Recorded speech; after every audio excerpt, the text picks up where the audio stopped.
2003. A faint radar trace appears over the horizon, low, fast, and silent. Moments later, the sky flares white as 24 JDAMs erase bunkers and runways before the warning even arrives. Not a single radar locks on, no stealth coding, no signal, only speed and silence. The control rooms fill with the sterile glow of failing screens, and technicians argue with ghosts that refuse to resolve into targets. How does a bomber built during the Cold War still dominate modern wars? And why does the US refuse to retire it? This is the story of the B-1B Lancer, the supersonic hammer that never stopped flying. This is Titan Defense, where technology and strategy collide to reveal the truth behind war. Every weapon begins as an answer to fear. In the 1970s, that fear was the Soviet air defense network, walls of radar and missiles stretching from the Baltic to the Pacific. The B-52 was too slow, too visible, and increasingly predictable to a defender who studied its routes and altitudes. The United States needed something faster, lower, and less legible to radar operators who trusted lines and arcs more than human intuition. Rockwell built it, and the B-1A was born as a promise to fly beneath awareness and return before interception could form. Politics intervened, budgets closed, and the program died on paper even as the idea refused to disappear. Then came a different calculation about risk and message, and the B-1B returned, heavier in purpose, quieter on radar, and sharpened by electronic deception. It entered service not as a new bomber, but as a sentence read aloud to anyone building higher walls of radar. When others build fences of detection, America builds the storm that flies beneath them. Inside the B-1B, engineering becomes instinct. Its wings, vast and patient on the ground, sweep backward in flight, transforming grace into velocity, silence into thunder. The four F-101 turbofans breathe in unison, each one a controlled explosion pushing the aircraft through air thick with gravity and risk. It doesn't hide behind stealth geometry. Its armor is motion. At 200 feet, the Lancer rides the contours of the Earth guided by the AN/APQ-164 radar, reading valleys and ridges as if it feels them.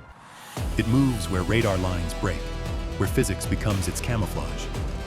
Electronic warfare completes the illusion as the ALQ-161A floods the sky with phantom echoes, a storm of false signals that blinds the hunter's eyes.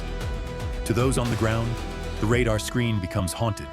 Targets appear, vanish, multiply, and in that confusion, the B-1B passes unseen. Open its internal bays, and you see precision, not chaos. Dozens of guided weapons hanging in order. JDAMS, JASSMS, LRASMS, capable of striking from hundreds of miles away. Its strength is not the tonnage of bombs, but the choreography with which they fall.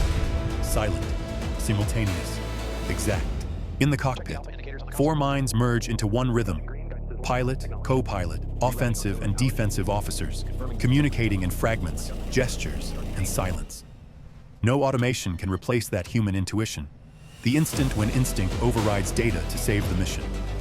The airframe itself is alive, titanium bones flexing against near supersonic turns, groaning yet enduring, each rivet telling a story of stress and survival.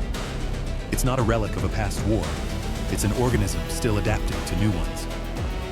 How do you retire a machine that keeps rewriting its purpose? Perhaps you don't. You simply learn to live in its shadow. The B-1B remains not because it's old, but because it still fits a future no one has yet replaced. Speed, reach, precision, those are not eras, they are doctrines. History gave it proof. From Kosovo to Iraq, Afghanistan to Syria, every war redrew the map of its legend. Over the Balkans, it taught an alliance how to trust coordinates more than clouds, how to believe that a target could be shaped by numbers as surely as by steel. When mountains and weather conspired to hide supply lines, it found them by patience and pattern rather than spectacle. It introduced precision bombing to NATO in 1999 and delivered 40% of America's ordnance in Afghanistan's opening months. It circled for 30-hour missions against ISIS, rewriting endurance itself and turning the clock into a weapon as powerful as any warhead. What does it mean when a bomber becomes not a threat, but a guarantee, a presence that ends battles before they begin? It means pilots learned to wait for a radio call without fatigue and to execute with a calm that made ground forces breathe easier. Each mission reinforced the same truth. Technology changes, but range and reliability never go out of style. The Lancer did not demand attention. It changed outcomes quietly and then left before the echo reached the villages it spared. And what would happen if the United States used the B-1 to resolve tensions with Venezuela? Venezuela claims full control of the oil-rich Essequibo region, detaining a U.S. vessel and deploying Chinese-built anti-ship missiles along its coast. Tensions ignite as insurance rates spike, shipping lanes thin, and diplomatic channels harden into statements rather than conversations.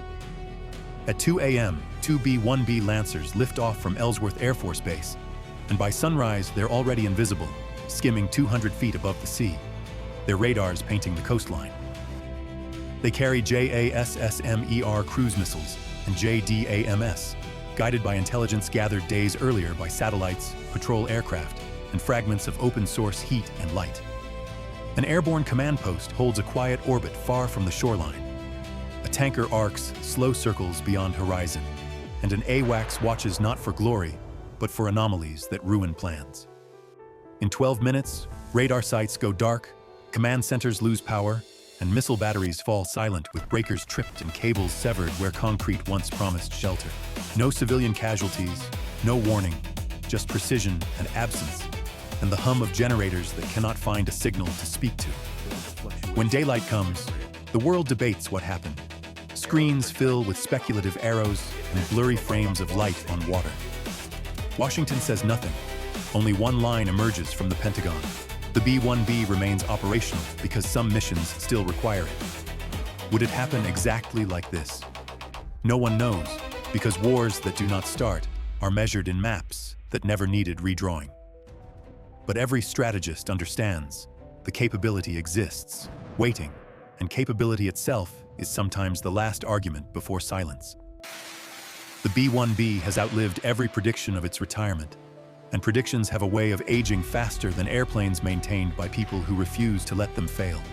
Its principles, speed, range, and precision shaped every bomber that followed, teaching designers that arrival time is as political as it is tactical. Even the stealth B-21 Raider owes its roots to the lessons learned from this aircraft: modular thinking, flexible bays, software that grows with the mission rather than freezes it in amber. But its greatest impact isn't technological, it's psychological. And psychology moves faster than metal through the decision loops of those who fear what they cannot intercept. When the B-1B appears on radar, even for a moment, the message is unmistakable. The US can reach anywhere, at any time, and leave without asking for permission to be understood. Deterrence doesn't need to shout. Sometimes it only needs to fly, and sometimes it only needs to be scheduled to fly for everyone to reconsider their timelines. Commanders calculate not only range and altitude, but the cost of misreading a silence that might already be in motion. In that calculus, a machine becomes a sentence that can end a paragraph before it becomes a page. Two streaks of light fade into the horizon, afterburners carving the twilight until the sky swallows their signatures and the sea keeps its secrets. Technicians close logbooks. Pilots sign the paperwork that makes history look like routine, and crews step down ladders with the quiet of craftsmen, not heroes. Technology doesn't end wars, but it defines who decides when they begin and who gets to say when they are over. This is Titan Defense, where technology and strategy collide to reveal the truth behind war, where numbers learn to speak like witnesses rather than slogans.